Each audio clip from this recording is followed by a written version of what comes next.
요즘 나오는 새로운 콘텐츠들 왜 이렇게 재미가 없을까요? 드라마부터 예능, 영화까지 다 거기서 거기.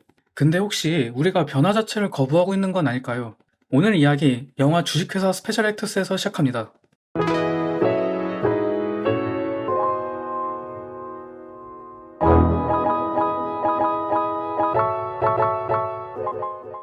한 남성의 이야기로 영화는 시작됩니다. 카즈토는 연기지망생이지만 한 가지 독특한 질병을 앓고 있죠. 바로 압박을 받는 상황에서 누군가가 추궁하면 그대로 기절해버리는 병. 이 병은 마음가짐의 문제라 약도 없고 치료도 어렵습니다. 이 병 때문에 카즈토는 아르바이트에서도 잘리고 오디션장에서도 쓰러지는 등 현실이라는 이름의 벽에 부딪히며 살아가죠.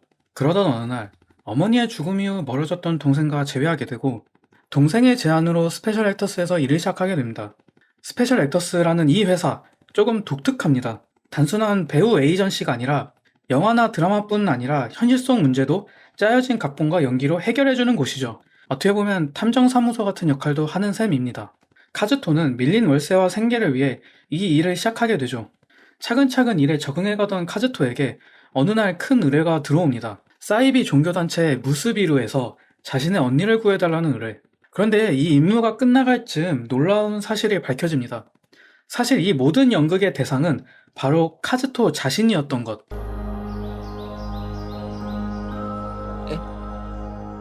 이 영화의 주인공은 사실 우리와도 많이 닮아 있습니다.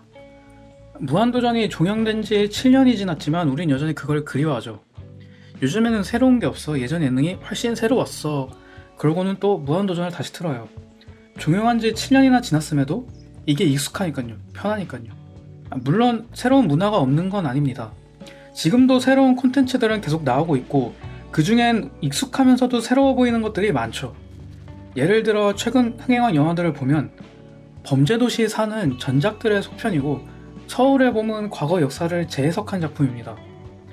드라마 폭삭 속았수다도 마찬가지죠. 1950년대, 70년대를 배경으로 한 오해순의 이야기를 따라갑니다. 물론 이런 과거 회귀 현상은 한국만의 일이 아닙니다. 할리우드, 일본도 비슷한 흐름을 보이고 있거든요. 이걸 부정적으로만 볼 수는 없습니다.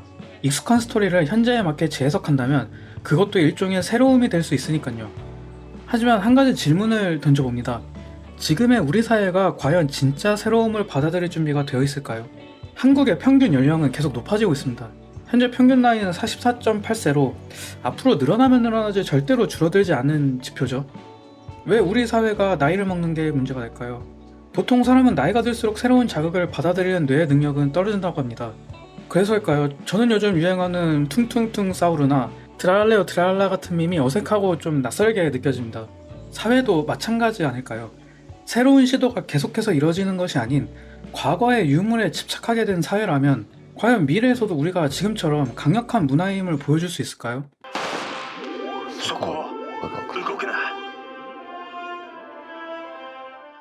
스페셜 액터스의 카즈토는 사실 그 모든 각본의 주인공이 아니었습니다.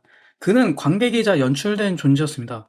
그리고 그 의뢰들 뒤에 있었던 사람은 바로 그의 동생. 무스비루 의뢰는 카즈토가 과거의 트라우마에서 벗어나 자신의 병을 치료하기 위한 연극이었고 동생은 그런 의뢰를 요청한 사람이었죠. 이 장면에서 우리는 깨닫게 됩니다. 혹시 우리도 그런 사람이 필요하지 않을까요?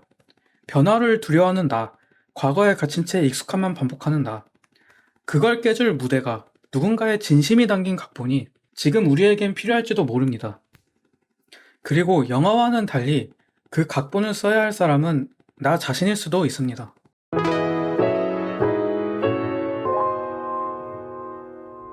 영화 주식회사 스페셜 액터스는 그저 웃긴 B급 코미디처럼 보일 수 있습니다. 하지만 그 안엔 과거에 눌려 살아가는 우리 모두의 이야기가 있습니다. 우린 지금도 어쩌면 나를 일으켜줄 무대를 기다리고 있을지도 모릅니다. 이상 영화 리뷰 김백수였습니다.